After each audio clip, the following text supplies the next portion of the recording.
What is up, guys? My name is Cassie from Anchored by Books, and today I'm going to do my May wrap-up and what I read in April, because I didn't do a wrap-up for April, but I only read one thing in April, so I'm just going to jump into that one. So the book that I read in April that I just randomly decided to pick up was City of Bones by Cassandra Clare.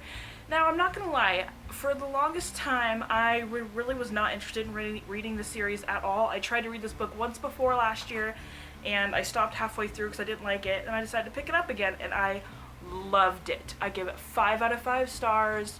If you haven't heard of the Mortal Instruments, where have you been? I'm not going to tell you what it's about. Sorry.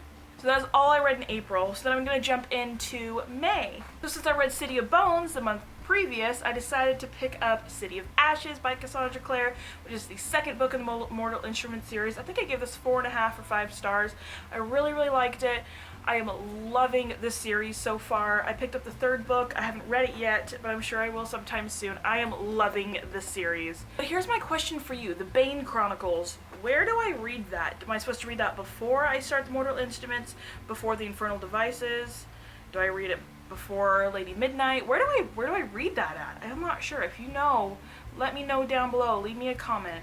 And then I listened to an audiobook, and that book was First Time She Drowned by Carrie Kelter. This book is about a girl who got out of a mental institution. She spent, I think, 2.5 years, this mental institution, and then she gets released in order to go to college.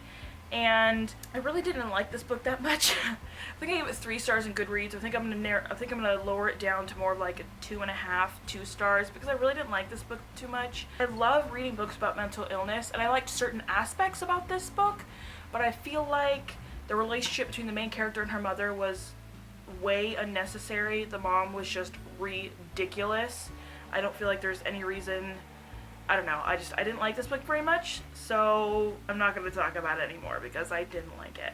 And then I picked up The Girl in 6E by A.R. Torre. This book surprised the crap out of me. Let me read you what's on the back. My life is simple, as long as I follow the rules. Number 1, don't leave the apartment. Number 2, don't let anyone in. Number 3, don't kill anyone. And that's all that you get about this book. It was just so good. I give it 4 stars on Goodreads. Warning you now, if you don't like to read about sex, this book is not for you. This book is very sexually explicit because she is a webcam girl. She has cyber sex with people. But she locks herself in her apartment for 3 years because she is terrified she's gonna kill someone. She just has these tendencies where she wants to kill people. So she locks herself away, and as her job, she is a webcam girl. And it kind of unfolds from there. This book went to a place I didn't think it would go. I like how there was a little bit of a love interest, just a little bit, but I don't feel like it wasn't very heavy in this book at all. I don't know, I just thought it was very interesting. And I know there's 2 other books, I think it's a trilogy, so I'll probably be picking this up, but I must tell you, I read this book in a day. Less than 24 hours I read this book because it was good and I flew right through it. But like I said, if you don't like reading about sex, this book is most definitely not for you. And then, ladies and gentlemen, for the best 2 things I have read this year and probably ever, there's a story behind it. So, for those of you that don't know, I, for the longest time, have said that I am not interested in reading the Throne of Glass series because it's way too overhyped, and it kind of just made me not want to read it. Given that, I have not read Throne of Glass, but this month I picked up A Court of Thorns and Roses and A Court of Mist and Fury by Miss Sarah J. Maas, and I must say, these blew my freaking mind.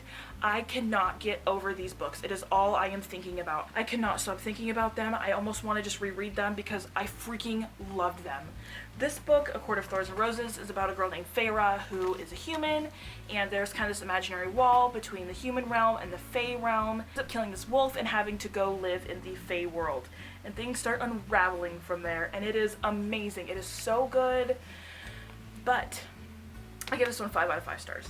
But then, this came out. This behemoth, gigantic, amazingness of a book of A Court of Mist and Fury came out. I wish I had the words to tell you how much I love this book. Like, and I know the hype is everywhere right now. This is a spoiler, so if you don't want to hear the spoiler, then click out or skip further into the video. I'm gonna give you a second. Are you gone? Okay, good. I ship Faysand so hard.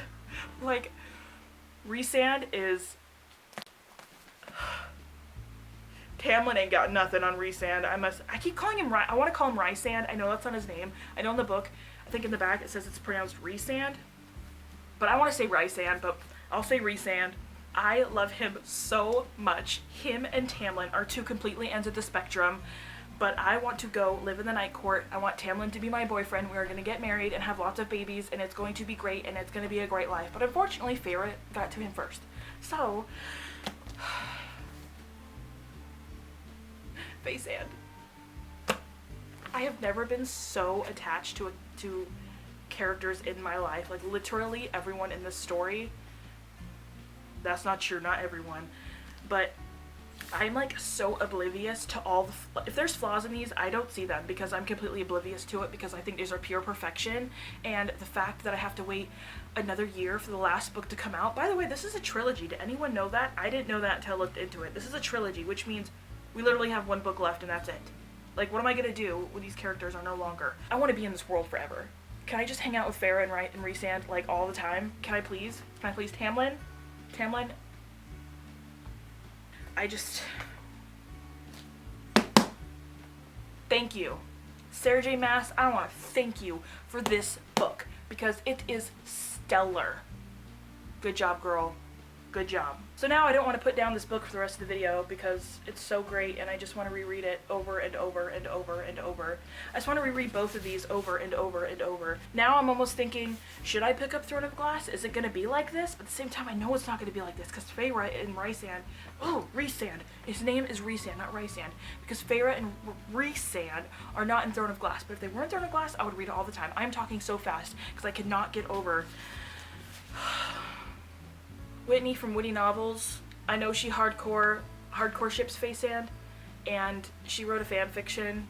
I haven't read it yet, but I want to read it. I think I wasn't going to read it, but now I think I'm going to read it just because I ship them so hard. I don't want to put them down. Please. So I guess that's it for this video, guys. We have to wait a whole nother year to get the last and final book of the Court, Thorns, and Roses trilogy. What are we gonna do for a year? I don't know what to do. I can't stop thinking about the Night Court and the High Lord that is Rhysand.